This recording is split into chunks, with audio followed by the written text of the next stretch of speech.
سباجيتي بطريقة جديدة. تعالوا معي نحضر أسهل وأطيب وصفة للسباجيتي، وصفة رائعة لمحبين السباجيتي.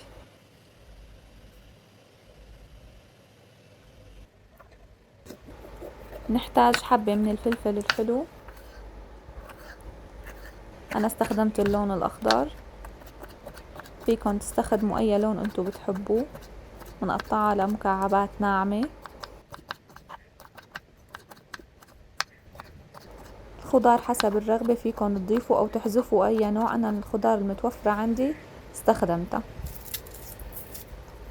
حبة بصل كبيرة أو حبتين صغار، كمان منقطعن لمربعات ناعمة.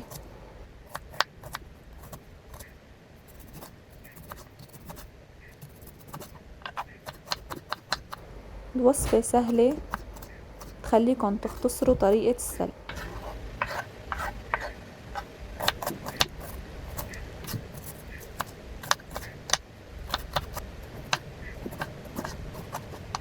حبة بندورة كبيرة منقطعها مربعات ناعمة.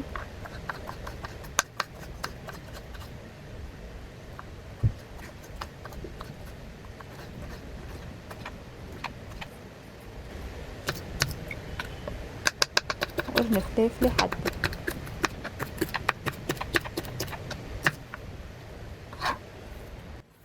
منجهز كل الخضرة سوا، وهلا منصفن بالمقلاية.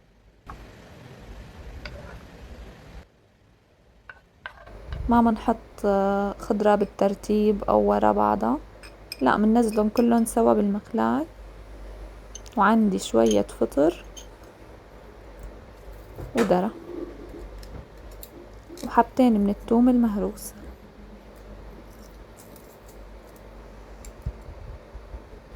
الثوم بيعطيها نكهة طيبة، ما تستغنوا عنه. ملعقة دبس فليفلة ودبس بندورة، و200 ل250 جرام من المعكرونة الطويلة. من ملح ورشة فلفل أسود، بابريكا مدخنة، كركم، بودرة الماجي،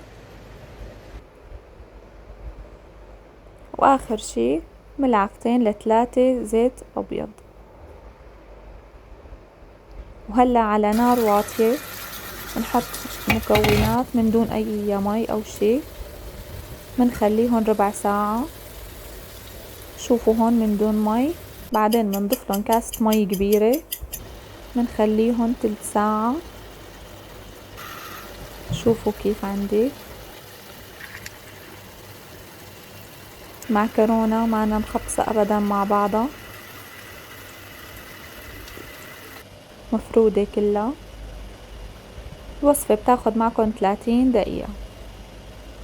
وصفة سريعة وغنية بالخضار، مناسبة لوجبة عشاء خفيف أو غدا سريع. منزينها بشوي من جبنة الأشقوان، اختياري طبعا. أي شي، أي إضافة أنتو بتحبوها مناسبة. وصحتين وهنا. ما تنسوا تشتركوا بالقناة وتحطوا لنا لايك.